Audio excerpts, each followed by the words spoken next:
자, 개별 원가 계산. 개별 원가 계산에 앞서 이제 원가 계산의 종류를 설명하는데, 이거는 여러분들이 쭉 읽어보시면 되겠고요. 그 다음에, 자, 우리가 원가 계산을 크게 나누면 우리 이미 배워봤지만, 개별 원가 계산과 종합 원가 계산 이게 크게 구분하죠. 요거는 5장, 요거는 7장에서 배우죠. 이건 뭐 4장인가 참. 자, 개별 원가 계산은 자보다 코스팅이라 해야죠. 개별 주문에서 만드는 생산 공정이 있는 경우에 이걸 적용하는 거예요. 예를 들면은 선박 제조라든가 건물이라든가 대형 기계 제조 또는 고가의 의료 제품 이런 거 할 때는 또 귀금속 이런 것들은 개별 원가 계산을 하는 것이 맞고요. 종합 원가 계산은 공장에서 같은 생산 공장에서 다량의 제품이 쏟아져 나올 때 이때는 종합 원가 계산을 한다 그랬습니다.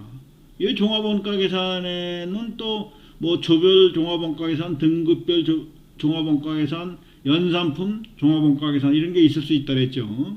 그래서 이거는 생산하는 방법에 따라서 원가 계산 방법이 달라야 되겠구나 하는 거예요.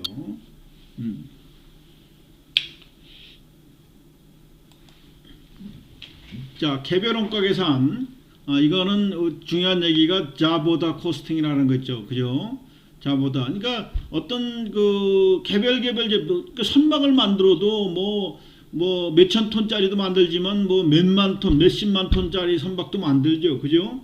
또 선박은 뭐 종류에 따라서 가스 운반선도 있고 뭐 상선도 있고 그죠?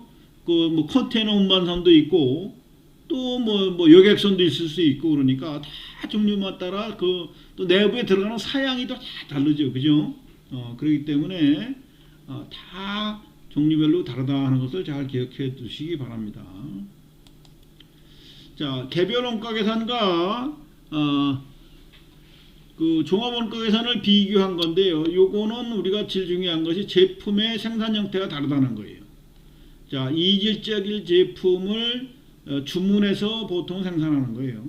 이걸 사실 만들어 놓고 안 팔리면 어떻게 돼요? 그죠? 이건 항상 다 주문 생산하게 되어 있는 겁니다. 주문 생산. 아까도 얘기했지만 건설, 가구, 조선, 항공기, 뭐 대형 기계 공구 제품들, 그죠? 뭐 해양 플랜트 뭐 이런 것들이 다 이런 거예요. 그 다음에 이제 종합원가 계산은 동질적인 제품을 대량 생산하는 경우, 그죠? 우리가 석유화학 제품들, 정유, 식품 가공, 또 우유 가공, 시멘트 뭐 이런 것들이 다 종합 원가 계산에 해당된다 하는 얘기예요.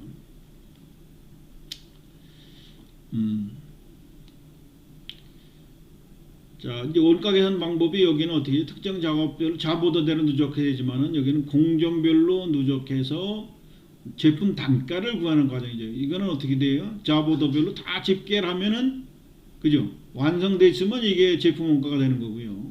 완성되지 않았으면은 제공품의 기말 재고 자산이 되는 거죠.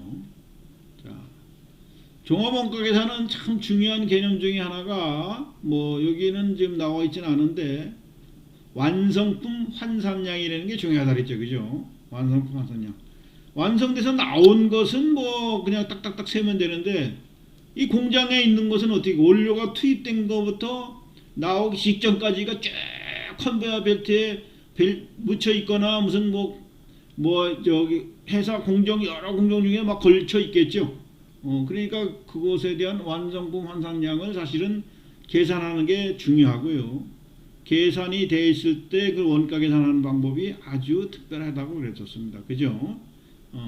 그리고 이제 이 공정이라고 하는 것은 한 공장 내에서 다양한 공정이 뭐 이루어지기도 하지만 때로는 공장이 뭐 인천에도 있고 대구에도 있고 부산에도 있고 심지어는 한국에 있고 뭐 중국에도 있고 베트남에도 있고 뭐 이런 식으로 왔다 갔다 할 수도 있는 것이 사실 우리가 이제 생각해 볼 필요가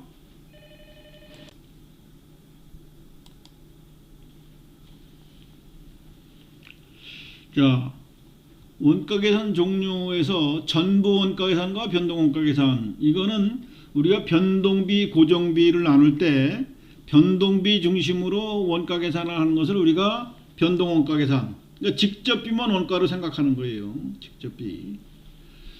그 다음에 물론 직접비뿐만 아니라 변동 제조 간접비도 있어요. 변동비. 그러니까 대부분 제조 간접비는 이제 고정적인 것이 많기도 하지만 변동비도 있습니다. 그 다음에 이제 전부 원가 계산. 업션이라고 그랬는데 이거는 우리가 이제 영어로 보니까 보통 흡수 뭐 이런 표현을 하는 거예요. 그래서 흡수 원가 계산이라고 얘기도 하지만 사실은 잘 안 씁니다. 이것은 우리가 이제 재무 회계에서 필요한 원가 계산 방법이에요. 요거는 변동 원가 계산은 뭐라 했죠? 관리적 측면에서 필요한 원가 계산입니다. 그리고 이제 원가를 실제 원가를 적용할 거냐, 표준 원가를 가지고 갈 거냐, 또는 그 노멀, 이게 이제 보통 정상이라는 표현을 좀 이상하다 그랬죠. 보통 원가 계산을 할 거냐, 이런 개념이 다르다 그랬죠. 표준 원가가 됐던 정상 원가가 됐던 실제 원가 계산은 꼭 합니다. 그걸 알아두셔야 돼요. 자, 제품 원가 계산의 종류, 개별 원가 계산, 제품 원가 계산은 제품 생산 형태에 따라 구분이고요. 원가를 고정 원가와 변동 원가를 다 포함시킬 거냐, 이게 전부 포함시킬 거냐, 변동 원가만 주워 넣을 거냐, 이게 따라서 전부 원가 계산, 변동 원가 계산. 또 원가의 측정 방법, 실제 원가로 가질 거냐, 표준 원가로 할 거냐, 정상 원가로 할 거냐. 그래서 실제 원가가 되는 표준 원가가 해도 비교를 해야 되니까 실제 원가가 필요한 거고요. 정상 원가는 요거는 뭐요? 제조간접 원가를 예측치로 배분하는데 실제와 비교를 해봐야 되니까 이렇게는 꼭 있어야 되고 또 이렇게도 해야 되는 겁니다.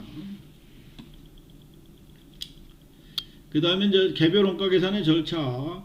직접 제조 원가는 모으고 제조 간접 원가는 배분하고 직접 A작업, B작업, C작업의 작업 지시서대로 원가를 다 모으면 되는 거예요. 그래가지고 공통으로 발생된 것은 배부하면 되는 거겠죠.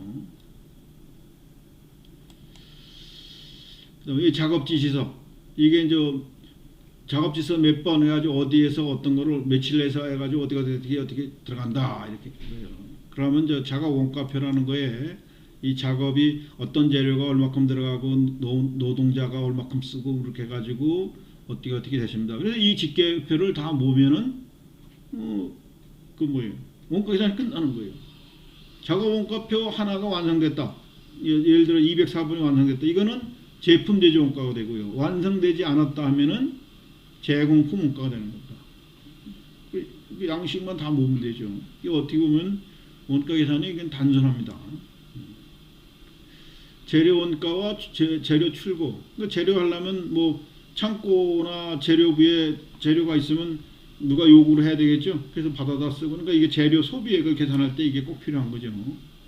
노동 지시도 마찬가지예요. 노무 지시도 근로자 작업장표. 어떤 근로자가 어디에서 얼마큼씩 했다 하는 것이 들어가야 되겠죠. 이건 내부적인 양식이 필요합니다. 제조 간접 원가는 우리가 이제 배부를 하는데 실제 원가를 측정하려면 이게 연도 말까지 하려면 기간이 많이 걸리죠. 그죠? 그래서 우리가 효율적으로 관리하기가 어렵기 때문에 보통은 예정 배부를 가지고 배부를 해서 연말에 가서 이 배부 차이를 가지고 효율성을 점검하기도 합니다. 제조 간접 원가 배부, 실제 배부율, 예정 배부 꼭 필요하다 그랬죠. 표준은 이게 이제 표준화되어 있다는 절차에 따라 다른 거예요. 자, 배부 차이 조정. 이것이 이제 배부 차이를 원가성이 있느냐 없느냐 가지고 배부 차이를 하는데, 이 배부 차이를 관리하는 것은 원가 관리 측면에서 아주 중요합니다. 원가 관리 차원에서 아주 중요해요. 그래서 매출 원가에서 조정하기도 하고 총 원가에서 조정하기도 하는데 또 뭐 여러 가지 방법이 있는데 여러분들이 이것도 꼭 알아둬야 됩니다. 차이 조정 방법. 사실은 이게 차이 조정하는 것이 이게 왜 발생되는지 또는 이걸 왜 관리해야 되는지를 이해하는 것이 중요합니다.